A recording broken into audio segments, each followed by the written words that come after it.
పాలమూరు సభలో ఇంకా చాలా విషయాలపై స్పందించారు ముఖ్యమంత్రి. బీఆర్ఎస్ పై ఫైర్ అయ్యారు. అసెంబ్లీలో ప్రాజెక్టులపై చర్చించమంటే ముఖం చాటేశారని విమర్శించారు. ఫామ్ హౌస్ లో ఉన్న వాళ్ళతో తనకి శత్రుత్వం ఏంటి అన్నారు. ఎవరు ఎలా వచ్చినా దెబ్బకి దెబ్బ తీయటం తెలుసని కామెంట్ చేశారు సీఎం.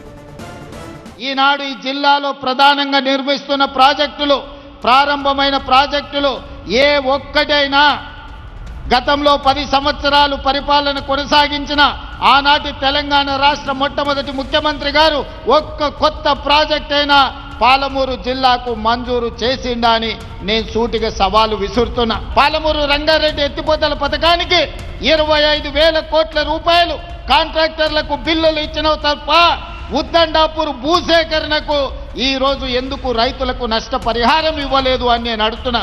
ఇవాళ పొంకనాలు కొడుతున్న మంత్రులు ఆనాడు మంత్రులుగా పనిచేసిన ఏ ఒక్క రోజైనా కేసీఆర్ దగ్గరికి వెళ్ళి ఈ ప్రాజెక్టులు పూర్తి చేయి, మా పాలమూరుకు నిధులు ఇవ్వండి అని ఏ ఒక్క రోజైనా అడిగినరా? అడిగే ధైర్యం మీకు ఉన్నదా? కనీసం అనుమతి లేకుండా ముఖ్యమంత్రి గారి దగ్గరికి వెళ్తే ఫామ్ హౌజుల కన్నా మిమ్మల్ని రానిచ్చిండా?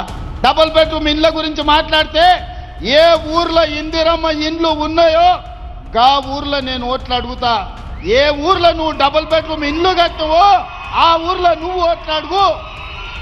ఏ ఎమ్మెల్యేకైనా నీ పార్టీలో డిపాజిట్ వస్తే నేను ముక్కు నేలకు రాస్తానే ఆ ఎల్ల చెప్పిన. 2 ఏళ్ళు కూడా కాలేదు. శుక్రాచార్యుడు సుబావులు మారీచుడు ఇవాళ బయలుదేరు నువ్వు దిగిపో అని.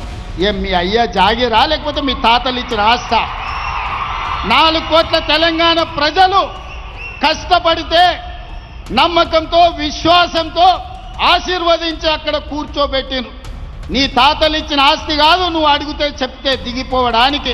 శత్రువు అనుకున్నోని 2023లో బండకేసి కొట్టినా, 2024లో పార్లమెంటులో గుండు సున్నా ఇప్పించిన, మల్కాజ్గిరిలో ఉన్న కంటోన్మెంట్ ఎమ్మెల్యే వాళ్ళ ఎమ్మెల్యే చనిపోయినా గెలిపించుకున్నా, నిన్నగాక మొన్న జూబ్లీ హిల్స్లో గెలిపించుకున్న సర్పంచ్ ఎన్నికల్లో 66%తో ఈరోజు గెలిచిన ఆయన నడమిరిగి ఫామ్ హౌజులు ఉంటే ఆయనను శత్రువు అని నేనెందుకు అనుకుంటా?